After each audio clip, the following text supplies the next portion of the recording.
Vegas Video Network Studios, just steps from the Las Vegas Strip. It's Top of the Food Chain. And now your host, he's 1 part Mohawk, 2 parts attitude, and a touch of what the It's Al Mancini.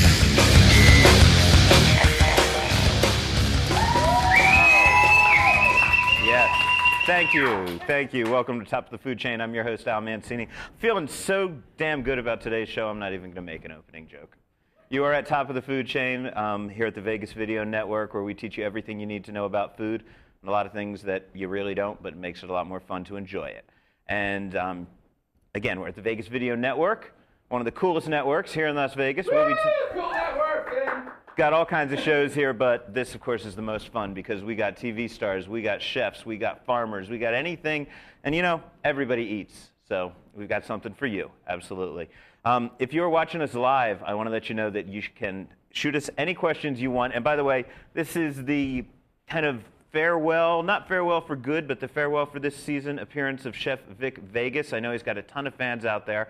So if you've got questions for Vic about how the season ended, maybe about the things he wasn't allowed to tell you while it was going on, get on that chat line right now and hit us up. We will get to as many of those as we can. We're also going to be talking farming and how to farm in the desert. So if you want to grow some stuff in your backyard, we won't take those questions if you want to grow that illegal stuff in your backyard. But if it's something edible, we will be taking those questions, and you could probably apply the same technology, I'm guessing. So all of you degenerates out there, keep that in mind. Anyway, that's all coming up on the chat line. We are now just about everywhere with this show. We've got 7, 8 shows here on the Vegas Video Network. You can find them all at vegasvideonetwork.com. You can find archived episodes at iTunes. You can find us on YouTube. Scott's going to be talking about the newest place you can find us. I'm going to mess it up if I try to say it. And you can find all my old episodes archived at almancini.net. And also you can follow me on Twitter at @almancinivegas. And yes, there's almancini.net. We'll be talking about that in just a second. But first, let's kick off this show. Scott, my brother, it has been a week for both of us, man. How you doing? I, sir, am a busy little beaver. I think I might have you beat. I've been pretty busy this week as well. But let's start. Well, you were on TV. I was on TV. You are now a TV star. I've been a TV star just from being here at Vegas Video Network. This made me a TV star, but yes, we're going to talk about that. But first, you've got a big announcement. I told people that there's a new place to watch this show and all of your shows. You know what? I also forgot to tell them to listen at KSHP on Friday nights. That's 1400 a.m. Well, you're a TV star. You're allowed to do that. Yeah. So the goal for us, for folks who are in online broadcasting, the goal has always been to do what's called the 3 screens. The 3 screens are TV, internet, which is computer, and then a smartphone. And so we've been doing smartphone and internet-based stuff now since October. But I wanted to get on the big TV. And we've had people call us and say, you know, we're watching you on our 42-inch TV, but what they were really doing was connecting their laptop into their TV. Which can be a little slow at times. It is. It can be slow, and it also requires some technical capability. And we wanted to, our job basically is to increase the probability of engagement. If you want to watch our show, any of our shows, it's my job to make it easy for you to do so. So we've signed up, we've partnered with Roku, R-O-K-U. And what it is... It's not the sushi joint. It is not the sushi joint. Okay, because that would be cool because we get free sushi. It's an internet streaming box that you just plug into your computer. I'm sorry, you plug into your TV, and that's it. You can do a wireless or a wired base, and we are the newest channel on Roku right now. You simply find it, you pick it, and we're on. You never have to talk to a computer again to watch our entire network. So we just started last Thursday. We saw about a 20% increase in viewership in 3 days because of this. So it's a big deal. We're real happy with it. That sounds good, man. The more big screens you get my face on, the happier I am, brother. So you're doing your part. I've been, of course, trying to do my part to stay on screens, radios. I don't know if you've been following. This has been a crazy week. I feel like, just like you, Scott, I'm building an empire out there. I was on Fox on Monday, Fox 5 morning show. I did KXTE. My buddies Dave and Mahoney did their show on Wednesday. I had a book meeting about the new edition of Eating Las Vegas that's coming out. A couple of other deals I can't tell you about right now, but they're going to be big, I promise you. And we launched a new thing at my website, and I'm real excited about this, man, Scott. You know, I am a man of the people. Yes, you are. Most people don't think I'm a man of the people because normally I don't like the people that much. But you know, I've always had kind of a love-hate relationship with things like Yelp and Chowhound and all of those places because I love it that people who get out and they eat every day, that they get the chance to say what they experience. Because let's face it, you look like this, I'm not going in anonymous a lot of places. I mean, that's simple fact of life, and I can't eat at every restaurant, you know, 100 times in a year. So I like those places, but I also don't like them because there's no real kind of professional voice that you really know where they're coming from and what they're about. So over at almancini.net, we have just launched a new page where we're going to be putting a sort of a Yelp Chowhoundy, but much cooler because I'm involved, sort of deal where you can, we're our fans, we're the members of almancini.net. You guys get to write your own reviews. So we get to hear what you have to say. Honestly, if I think you're way off, if I've been someplace, I think you're just a crazy person because there are a lot, I don't know if you've heard this, Scott, there are crazy people on the internet. I hire them. Yes, well, you know, sometimes I don't like reading the reviews from the crazy people. I'll still put them up there, but at least, you know, you've got a moderator that you sort of know where I'm coming from. I've been doing food for 10 years. So I want to hear what all of you guys have to say about restaurants here in Las Vegas. Please go online, almancini.net. And for the first couple months, what we're going to be doing is we're going to take, I think it's 60 days, maybe 30 days, the reviews we get in this first chunk of space when we start posting them. I'm going to pick the one that I think is the best written. I don't have to agree with what you say, as long as you make intelligent points and you're smart, and you can even make fun of me. I don't mind that at all. Whoever writes the best one, we're going to be giving away a free dinner for two at Cut, Wolfgang Puck's Cut in the Palazzo. So please go over to almancini.net and check that one out. Like I said, Scott, got a lot going on, just like you. I feel almost as cool as you this week. I feel that we should be holding hands and skipping down the path. Let's just conquer the world together, and let's do it. Then we can skip wherever you want. Are you going to get that tattoo with the logo on it? We're going to be doing the tattoo, yeah. I'm going to be getting a top of the food chain tattoo probably. Well, pretty much just, well, I don't want to give it away what it is, but definitely a tattoo because I've already got one commemorating my book, ELV, which is Remember, upside down. I have promised to pay for it if it has the Vegas Video Network bug on it. I'm going to take you up on your offer, man. Anytime I get free ink, we'll do that. I got my buddy who's at Vegas Inked Tattoo. We were over there this weekend. We were talking about it. I'm going to get the Vegas Video Network, make sure that's commemorated, make sure this webcast is commemorated, make sure that my other webcast, Dining Invasion, are all commemorated somewhere in my body on ink so that when I die, it'll just rot away and no one will ever remember it. Anyway, Scott, I have got Vic Vegas back. I know people are out there looking to talk to him. So let us cut to a break, and we'll have Vic on in 1 sec, man. Okay. No pressure. Hi, I'm Dennis Silvers from, can't think of the name of my damn show. Golf and other four-letter words, and you're watching the Vegas Video Network, I think.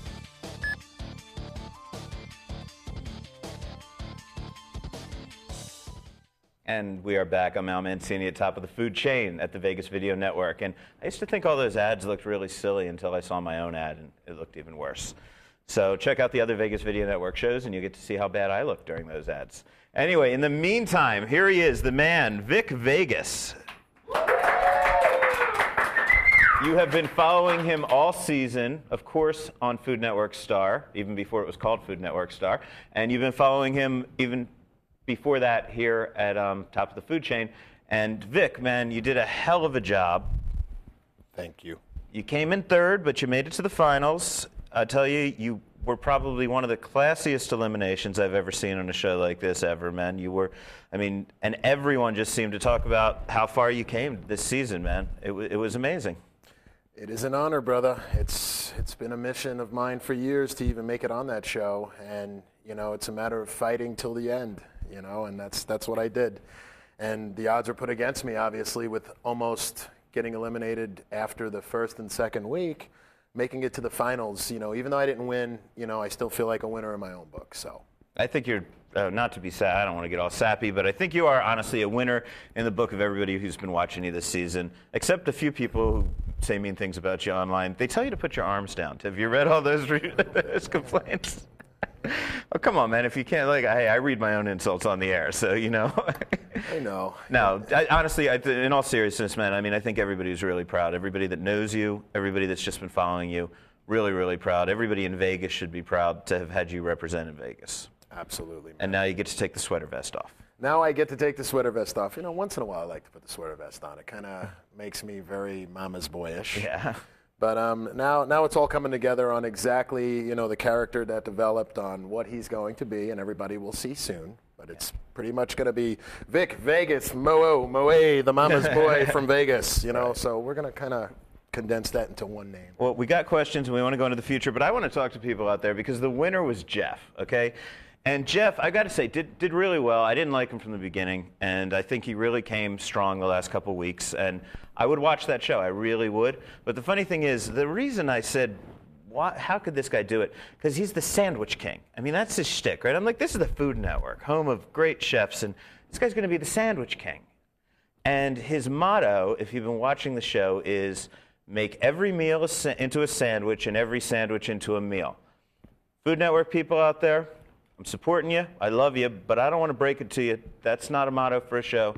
That's a punchline from a Mitch Hedberg joke from circa 2005.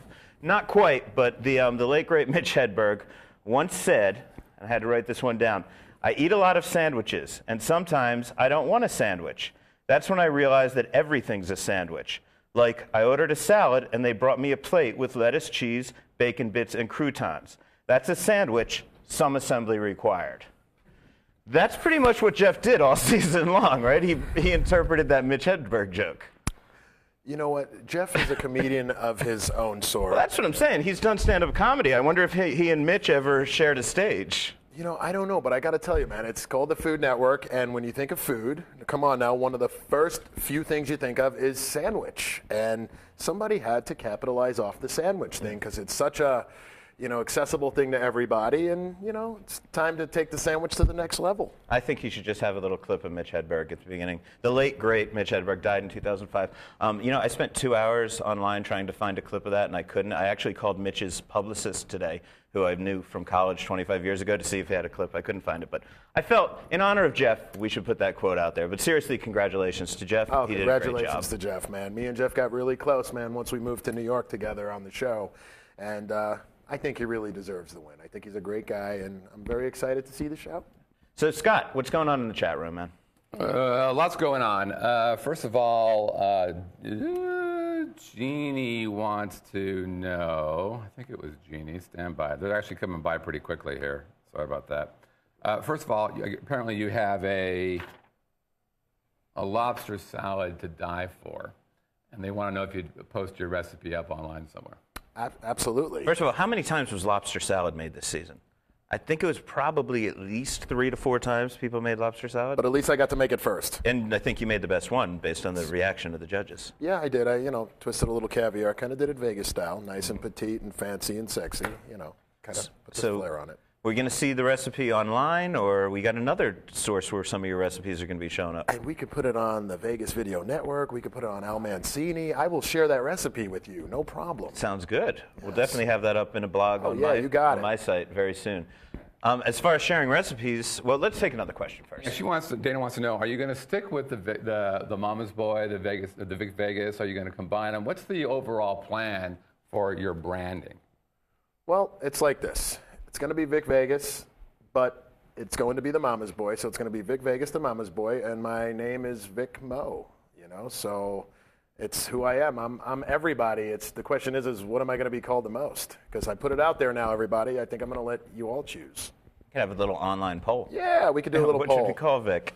Yeah. So speaking about getting the recipes out there, though, you've got a book coming out? The entire show has a book coming out? Actually, it's the Food Network Star Cookbook, and it's all 7 seasons combined, and some of the greatest recipes that you've seen from all the 7 series, never before seen photos and cool things are in that book.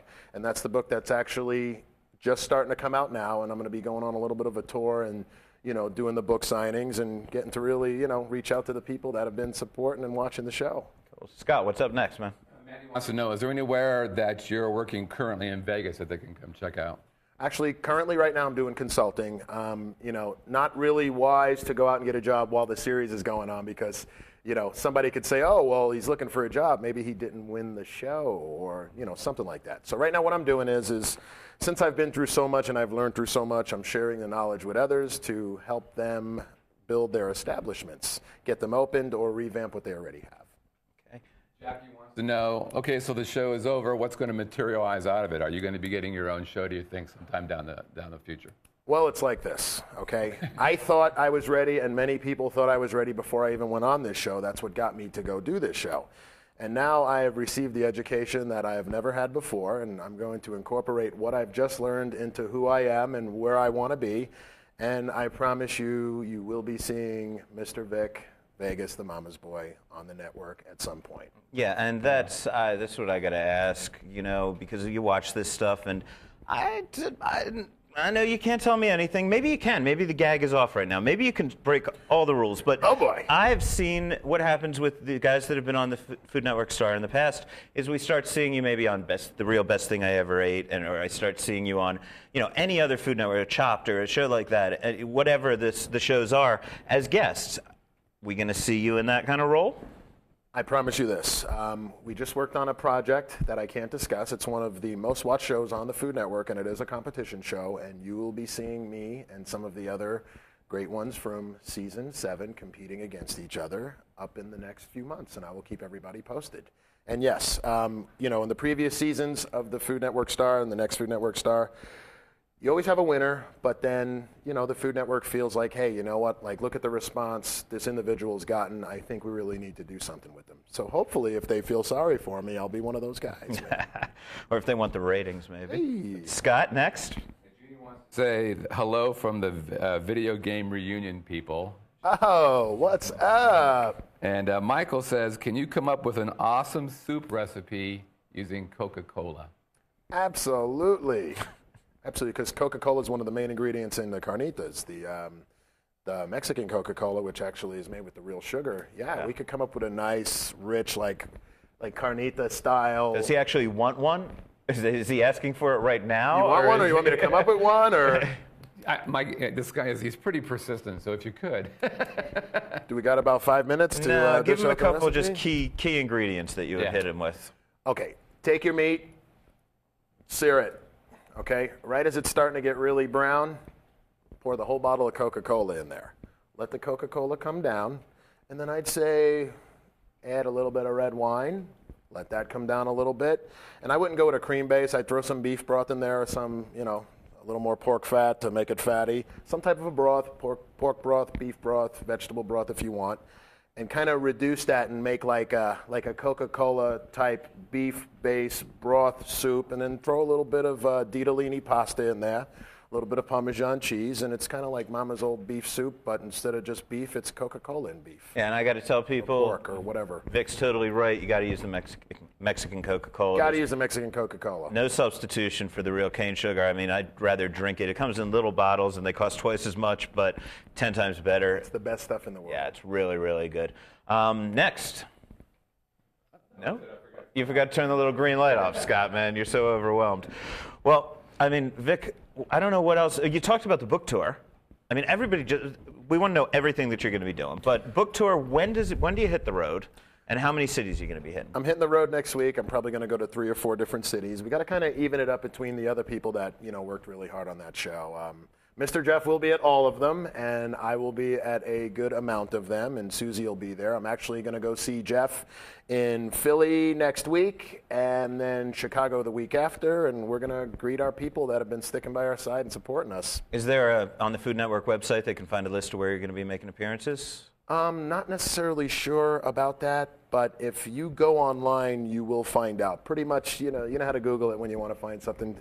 Food Network, book tour, signings, when, availability. That's my way of getting you there. We spoke last week about the fact that the 20th is going to be the big audition here in Las Vegas.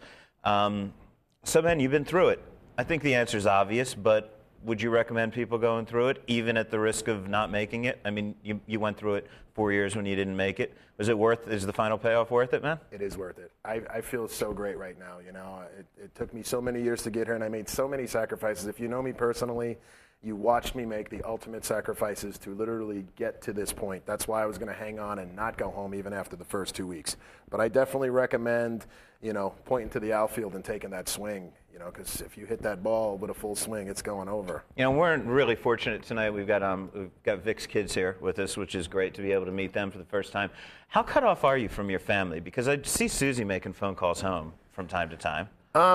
You get one phone call like every week or two for about 5 minutes, and it's videotaped and recorded. So you really don't see your family, no internet, no phone. They really want you to focus on, they want to take everything from you. Not in a bad way, but just to see, okay, look what this person's done pretty much in hiding, captivity, not out in the real world. If you almost got it under those circumstances and you make it far, how are you going to be when you could say hi to your kids 10 minutes before you go on? You know what I'm saying? Well, so when you get out after the taping, are you like, holy crap, Osama bin Laden's dead and we're in a recession and what the hell happened? Look what's on TV. I didn't know any of this stuff. Seriously, the day, that was my last day and I walked out. I was so used to having to, report to people on when I could eat and sleep and all that stuff because, you got to have a structure there you follow. And here I am, I go to the grocery store for the first time and I'm like, why am I running? That's great. Well, I knew crazy. I know musicians, and one of the guys in Guns N' Roses once told me, like, you get off the road and you're like, wait, there's no one giving me my hotel room key and putting me in a car and telling me how to get there. And, like, it takes, how long did it take you to readjust to buying your own groceries in a normal way? Weird. When I got out of there, it was so weird. Were you cooking for, like, 10 people every night, no matter who was there? Well, yeah, but you know what made me, like, insane? Like, after it was over, because in the morning, the cameras are like in your face as soon as you wake up. So I remember like the first week that I was home, I would wake up like this, like thinking that I was being filmed waking up and I wasn't. And then I go to the store and start running around. And then, it's like, it's crazy. It's like getting off the elevator and still feeling like you're on it. Yeah. After you're off of it. So let's take one more, Scott. We got time? Here, Nate wants to know, this is a good question. Is there something Vic noticed during the show that he now wants to work on to be even better on air? Yes. I don't want to do this anymore when I'm talking, because I'm ugly enough, and that just makes it even worse, like a Klingon. So, now I know to keep my eyes open and smile and, just talk from the heart. Don't try to remember things. Don't try to remember a script. Just talk about how I feel while it's happening, like me doing it right now. I feel good. I don't look like I'm, you know what I mean? It's just, and then not to complicate things in the cooking. Just be smooth. Think of a good plan. Think as you go. It's simple, man. It's just a matter of focus. Well, Vic, I know you got big things in store, man. Really looking forward to dining. I want you to bring back High Rollers. High Roller is coming back, brother. This was the greatest junk food place in Las Vegas, and it was all of Vic's specialty stuff right across from UNLV. And you can probably Google High Roller. Was it High Roller or High Rollers with a Z? It's actually High Roller Deli, and it's going to come back into the form of High Roller Cafe. Okay. And we're going to just 2.0 it and take it to the next level. But if you Google it with Al Mancini and City Life in there, you might find my review of it. It should still be floating around. I love that place. Anyway, man, great to have you back. Congrats. Thanks for representing Vegas so well. Stay with your dreams, everybody. That's it. Just don't be afraid to set far-fetched goals. It will happen if you want to do it. Law of attraction, baby. And happy birthday to my daughter, Desiree. Happy birthday, Desiree. And my son, Vincent. Hi, how are you, son? I don't want to leave you out. And we will be back talking farming right after this. Peace, everyone. Hi, this is Scott Pritchard from Let's Bet. You're watching the Vegas Video Network. It's Vegas Video Network, not .com. You're not using this one, right? Don't you dare use this one.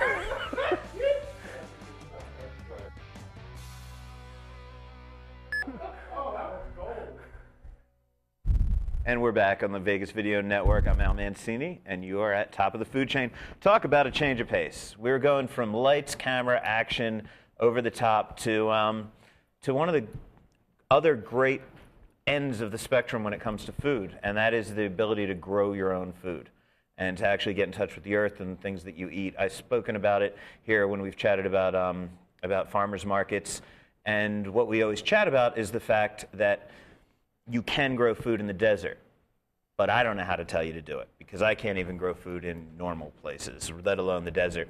So what we've done is we brought Marilyn, and she's from Cowboy Trail Farm right here in Las Vegas, and Marilyn's going to tell all of you how you can grow your own food no matter what climate you live in. So Marilyn, thank you. Welcome to the show. Thank you. So we've said it straight here on the show before, but let's set it straight again. You can grow food in the desert, right? Absolutely. You can pretty much grow anything here in the desert, believe it or not. The main thing is soil. I can't stress enough, and if you talk to any other master gardener or garden person who wants to grow their own edible garden, you got to start with good soil. Now, you're at Cowboy Trail, which is located exactly where? It's in the northwest, off the 215, off of Bradley, between Jones and Decatur. And you've got like an acre and a half up there or so? It's an acre and a half. My husband and I bought the property basically just to garden and teach others how to garden. Okay, well, that's what we're going to be doing today. And up there, you've got herbs, you've got fruits, vegetables, you've got trees, everything, right? Yes, a 50-plus fruit tree orchard, all the vegetables, herbs, and believe it or not, I've got a small orchard of tropical trees. Really? Yes, so papaya, mango, avocado, starfruit, lemons, pomelo grapefruit. Yeah, and it's growing well. I mean, this is, important to a lot of people out there. I grew up in a family, my mom had her own garden, and, it was nice to eat things that were made that your parents grew in the backyard. I do not have a green thumb. I mean, my wife can grow a little houseplant maybe, and if I touch it, it just dies. So it's, I don't know how to do it, but there are a lot of people out there who do have green thumbs, and I know you guys, maybe you lived on the East Coast and you grew your own tomatoes, made your own sauce, and then you moved to Las Vegas and you're like, well, I can't do this anymore. So let's start. You say it starts with soil. Right, and you know what, believe it or not, a lot of people say the same thing. I'm from the Midwest, I'm from back east, or I'm from California. And it is a challenge here in the desert, no ifs, ands, or buts. So the soil is critical. And the weeds grow better here in the desert. They grow even without water. So I'm always weeding, absolutely. So now when you say soil is critical, is the question how you fortify the soil, or do you actually go and buy fresh soil and start all over on top of the caliche or whatever we call that stuff? Caliche. Yeah, it's a little bit of both, believe it or not. I started off by buying soil. And right now, I'm creating or starting my own compost pile, which is better organic soils. So that will be added to my gardens as it develops and gets processed. Okay, let's say somebody wants to start just for the heck of it. First of all, what would you start people on? Let's say that first. Do we start with herbs? Do we start with vegetables? What's the easiest, the beginner that wants to try first? Well, I would say start with what you want to eat or what your family wants to eat. But the easiest thing to grow here is probably salad greens, and you can grow salad greens all year round. Okay, so if you want to grow salad greens, what kind of soil do you go out and buy, and how much of it do you need if you're just going to put in a nice little patch of salad greens? The best thing I start new gardeners out is, have you heard of square foot gardening? It's a 4x4, basically a 4x4 square foot box. And then you can divide that box into 12 squares, so that's why it's called square foot gardening. And you can put 16 different vegetables in there, and they'll all grow together.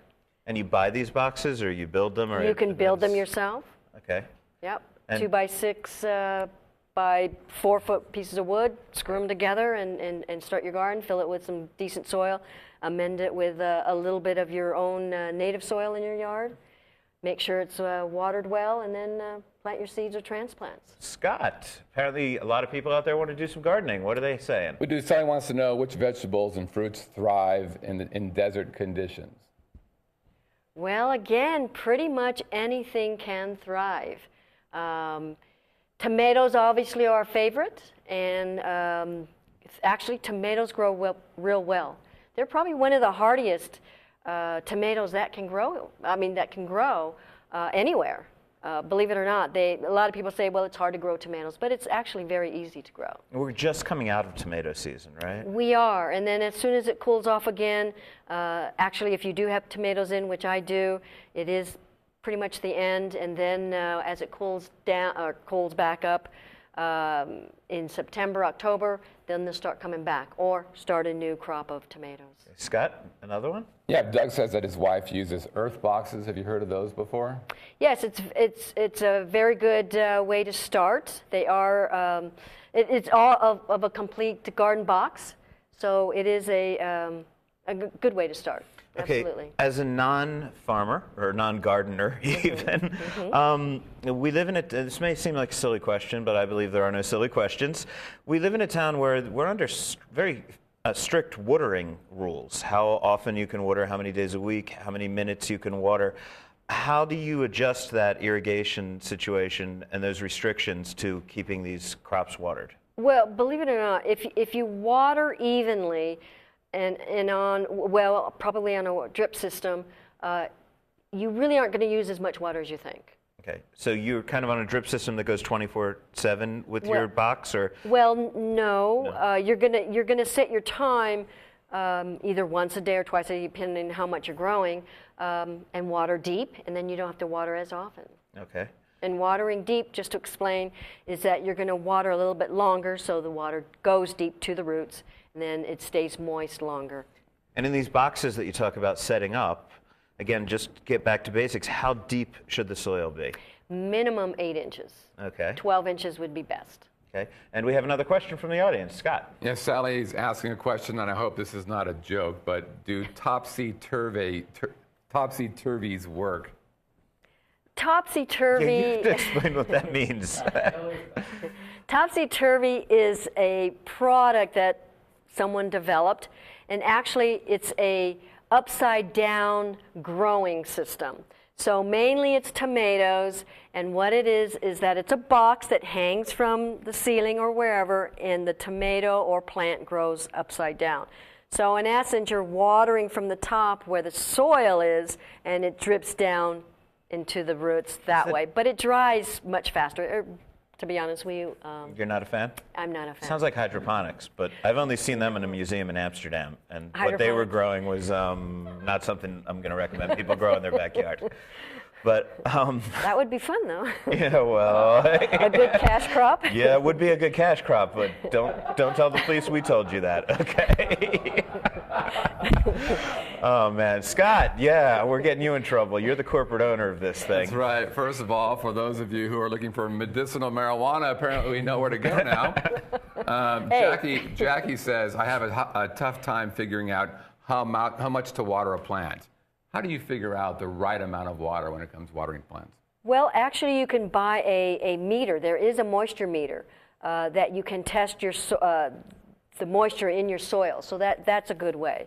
You could do it that way. You can stick your finger in the dirt and see if it's moist. But keeping it moist is a key, especially when you're just starting a plant off. Do you need to do anything to protect your plants from either the desert winds, which get pretty severe out here? I mean, maybe not so much in a gated yard, but if you have a larger plot of land, the winds are pretty extreme. And it gets very cold. People don't realize desert nights get cold. Yes. Good question. Great question. Absolutely. During the summer, the heat, you got to protect it with shade cloth. That'll help. And what would you use for a shade cloth? Just, old well, bedspread or anything? Well, there is actually a product out there that different grades of shade cloth. So you can get a 30%, 40%, which means how much sun rays are going to go through and give light to your plants. So that's one way. As far as the wind, you're going to do the same thing. You're going to, either pack your planter boxes with taller plants in front, so they protect your inside plants. It really doesn't matter if you have a small yard or big yard. You're still going to get that wind here. And in the winter, it is cold. It does get into the 30s and 20s here, believe it or not. And you do need to protect from the cold. As far as the cold, you can put Christmas lights around trees. That'll keep it warm. And that's festive, too. And it's festive as well. That's exactly. Cool. Your neighbors will think you're insane, that you think it's Christmas all year round, or lazy, one or the other. But a little of both. You know what I saw someone do? My friend Gino Bernardo out on his farm in Pahrump, and I think I mentioned it on the show before, but he would just put out water bottles, just plastic water bottles. During the day, they would absorb the sun's heat, and then he would put the cover on it at night, and that would kind of put the heat back out in the plants so they didn't get too cold. I don't know if you've ever heard of that or if you use that on your farm at all. No, that would be a lot of plastic bottles on my farm. Right. But you can also use insulation panels. Some people put insulation panels around the plant itself or on the base, just around the base of the plant. So that's another way to absorb the heat during the day and keep it warm during the evening. Another question for you. This is for me, actually. We have palm trees that we have to wrap in the winter, which I think is insane. Are there any fruits or vegetables that also have to be wrapped in the winter? And if so, I want to tell my wife never to plant those. Yes, actually, citrus trees you do need to cover. They are not cold tolerant, so you would need to put your Christmas lights around, or some burlap, which do not ever put plastic around your trees. They will actually cause more condensation, and that's not good for your plants. I know this may be far too complicated to get into here, but I've heard that there's something of a controversy about whether you're able to take seeds from your own plants and reseed them again. Do you know what I've been told? Like that the Congress is kind of trying to pass a law that you have to, if you're buying, say, heirloom tomato seeds, you can't then take those seeds and replant them, that you have to go and repurchase them. As of right now, they're trying to put in a lot of different laws against us backyard gardeners. Well, that's what I wanted. I don't want to get too political, but if these are issues that I think people might want to research a little further on your own if they're of interest. Right. There are some large companies. Can I name them? Yeah, please. Monsanto being one, who has created what they call GMO seeds, genetically modified. Mm-hmm. And they've created seeds where they've modified it where it obviously protects it from weeds, from weed killers, and it makes food grow faster, bigger, prettier, but no taste. So what you see in your markets look great and beautiful, but there's no taste to them. So if you've ever had a homegrown tomato or any type of vegetable or fruit, you can really tell the difference. What about kids? I mean, I think this is a great thing to get kids into it. If say somebody has 5 and 6 year olds that they really want to get into gardening, are there plants you would recommend that are like the easiest for kids? Really, because I think that with younger people, you want it to be easy for them to care for, and you want them to see results. Probably in a shorter time because they may have shorter attention span than people. Is there anything you recommend to your client or your students who have kids as to what would be a good starter? Well, probably for kids and adults. I mean, any of the root vegetables now or fall crops that are coming You can't see them because they're underground when they grow. Yes, but then they have the green that comes up. So Okay. you do see them grow. Like carrots. They love to see carrots, and they love to pull it out of the ground, see that beautiful little orange. I guess I'll call it stick, and they love it. And then I know your farm is completely organic, right? It is. If people want to stay with organic and they don't want pesticides, do you have natural pesticides you'd recommend? There are a lot of natural pesticides or sprays that you could use. One popular one is dish soap. You can use a couple drops of dish soap in water and spray it. It'll help against aphids and ants and things like that. And then you don't have to wash the plants when they're done because they've already been Took growing a in bath. soap and water. There you go. Well, thank you so much. You actually run a class, right? I mean, we've just scratched the surface, but That's you do a class with students. Could you tell people how they can get in touch? The great thing is to go to meetup.com and search Organic Edibles. That's the name of our organization. We are a nonprofit, so we do help kids. We do help kids in school how to grow and where their food comes from. So we do that as well. And yes, give us a call. Cowboy Trail Farm, Organic Edibles. Great. Thank you so much for coming. I really thank you, appreciate Al. it. Yeah, it's a topic, that, again, I have no green thumb, but it's really close to my heart that people are out there doing it. We can get your stuff at the farm market every week at Feed on Thursdays. At Downtown Feed. How'd that go today, by the way? It went well. It went very well. Gina's doing a good job. Great. So thank you, everyone. In the meantime, I'm Al Mancini. This is Top of the Food Chain. Vic Vegas, thank you for your time today. We'll be back. I can't wait. And good luck with all the things you're doing in the future. Good luck with all of the organic edibles. I hope some of you people get out there and actually grow your own food. I mean, it's amazing. And definitely try some of Gina's food. In the meantime, check out almancini.net. Like I said, a little contest, write your own restaurant reviews. We're having a good time there. And you can buy my book at Amazon or at almancini.net. It is called Eating Las Vegas, the 50 Essential Restaurants. I will be back next week with the long-promised demonstration on how to make sushi at home. So that's going to be a lot of fun next week, and we're also going to give you a little preview of Restaurant Week. So tune in next week for that. We're out of here. Thanks, guys.